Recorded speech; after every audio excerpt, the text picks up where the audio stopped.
కార్తీక్ ఘట్టమనేని మన 'eagle' director అనమాట. ఆయన డైరెక్షన్‌లో ఒక సినిమా రాబోతుంది 'మిరాయి'. ఇది 'హనుమాన్' సినిమా కంటే ముందే 'తేజ సజ్జా' ఒప్పుకున్నటువంటి సినిమా. 'తేజ సజ్జా' ఆల్మోస్ట్ ఇండస్ట్రీకొచ్చి 25 ఏళ్ళు పూర్తి చేసుకున్నట్టు రీసెంట్‌గా అనౌన్స్ చేశాడు.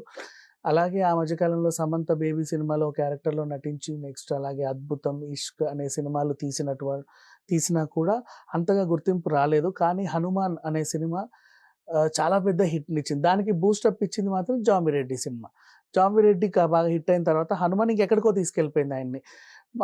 కనీసం 300,00,00,000 అటు ఇటుగా కలెక్ట్ చేసి రికార్డ్ సృష్టిస్తే, అసలు ఆ సినిమా 300 కాదు, సరిగ్గా ఆడుంటే ఈజీగా 1000,00,00,000 రాబట్టొచ్చు అనేది ట్రేడ్ పండితుల అవగాహన. సో, ఈ రకంగా చూసుకుంటే 'తేజ సజ్జా'కి మంచి మార్కెట్ ఉంది అండ్ మంచి లక్ కూడా ఉంది. సినిమా ఇండస్ట్రీలో మంచి ఫేట్ ఉంది అని అందరికీ అర్థమయ్యి వరుసపెట్టి సినిమాలు సైన్ చేస్తున్నాడు. ఆచితూచి నిర్ణయం తీసుకుంటున్నాడు. కాకపోతే ఇప్పుడొచ్చిన ప్రాబ్లమ్ ఏంటంటే, ఈ 'మిరాయ్' అనే సినిమా స్టార్టింగ్ తక్కువ బడ్జెట్‌తోనే తీద్దాం అనుకున్నారు. కానీ అనుకోకుండా 'హనుమాన్' రిలీజ్ అవ్వడం, పెద్ద హిట్ అవ్వడం, ఈయన స్టార్‌డమ్ అనూహ్యంగా ఎక్కడికో ఎళ్ళిపోవడం.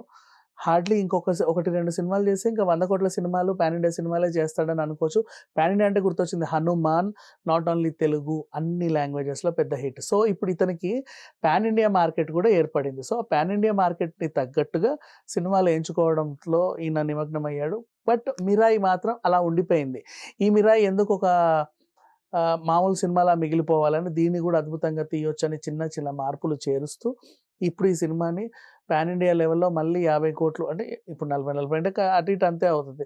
50,00,00,000తో మళ్ళీ పాన్ ఇండియా లెవెల్‌లో రిలీజ్ చేయబోతున్నారు. అండ్ 'తేజ సజ్జాకి' ఇప్పుడు ఈ సినిమా గూడా ఒకవేళ హిట్ అయితే నెక్స్ట్ ఎవరిని అందుకోలేని రేంజ్‌కెళ్తాడనేది మాత్రం వాస్తవం. Thank you so much.